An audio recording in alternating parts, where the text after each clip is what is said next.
जो अगला वंश देखते हैं सालू वंश, जिसका कार्यकाल था 1486 ईस्वी से लेकर 1505 तक।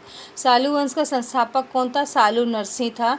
1485 ईस्वी में संगम वंश के विरूपाक्ष द्वितीय की हत्या हुई, उसके पुत्र ने कर दी। इस समय विजयनगर साम्राज्य में चारों ओर अशांति और अराजकता का वातावरण हो गया। अब कोई राजा जब राजगद्दी पे नहीं होगा तो क्या हो गया? राज्य में क्या हो गया? अशांति होगी ही। इस परिस्थितियों का फायदा उठा के नरसिंह के सेनापति नरसा नायक ने क्या किया? विजयनगर पे अपना साम्राज्य पे अपना अधिकार जमा लिया और इस प्रकार सलू वंश जो है वो सत्ता में आ गई।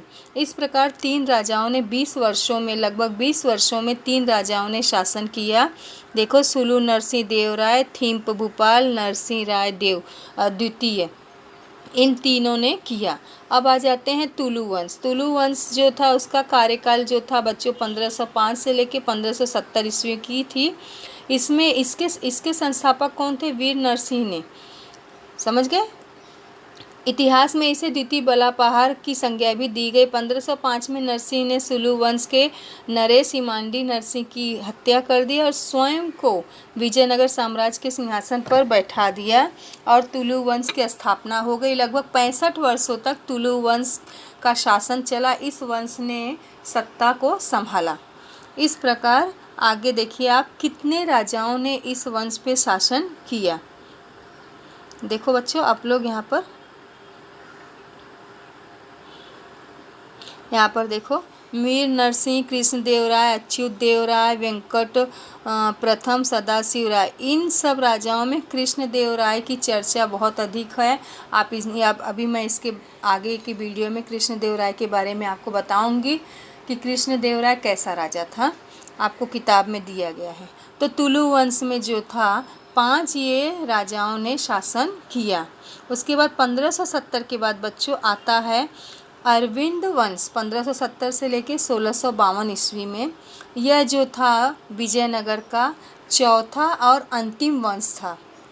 देखो यहाँ पर दिया है, सदाशिव राय ने इसकी स्थापना की और पेनुगोंडा में की। यह वंश दक्षिण भारत के विजयनगर साम्राज्य का चौथा और अंतिम वंश था। इसके बाद धीरे धीरे विजयनगर साम्राज्य का पतन होना शुरू हो गया, ह्रास होना शुरू हो गया, अर्थात वो धीरे धीरे ख़त्म होने लगा।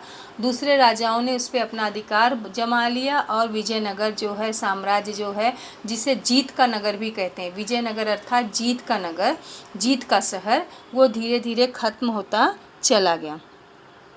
देखो आप बच्चों, यहाँ पर देखो, अरविंद वंश के राजाओं का विवरण इस प्रकार है। तिरुमल श्रीरंग वेंकट प्रथम, श्रीरंग प्रथम, रामदेव वेंकट द्वितीय, श्रीरंग द्वितीय, इन लोगों ने 7 राजाओं ने शासन किया, सत्ता को संभाला। उसके बाद कोई मजबूत शासक या शक्तिशाली राजा विजयनगर को नहीं संभाल पाया या उस सत्ता को नहीं संभाल पाया और इसके बाद धीरे धीरे पड़ोसी राजाओं ने हमला कर या उस समय की उस स्थिति का फ़ायदा उठा के उस पर अपना अधिकार जमा लिया।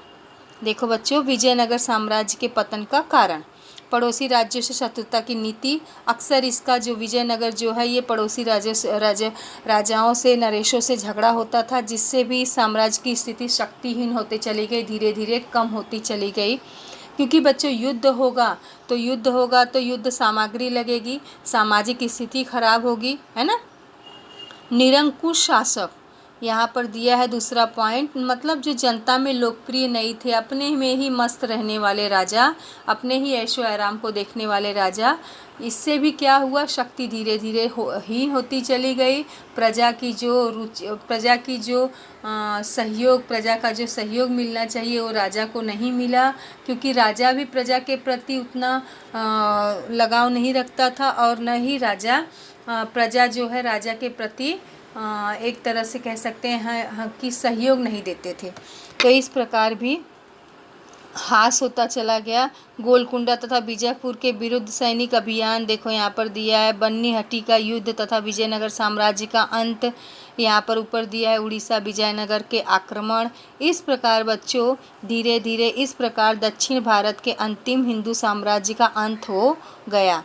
बच्चों आप लोगों ने इस वीडियो में देखा विजयनगर साम्राज्य की किस तरह स्थापना हुई और किस तरह वो पतन की ओर चला गया या उसका ह्रास हो गया या वो साम्राज्य जो है ख़त्म हो गया। अगले वीडियो में हम पढ़ेंगे कृष्णदेव राय के बारे में, जो इन शासनकाल में एक महान राजा के रूप में जाना जाता है। ठीक है बच्चों।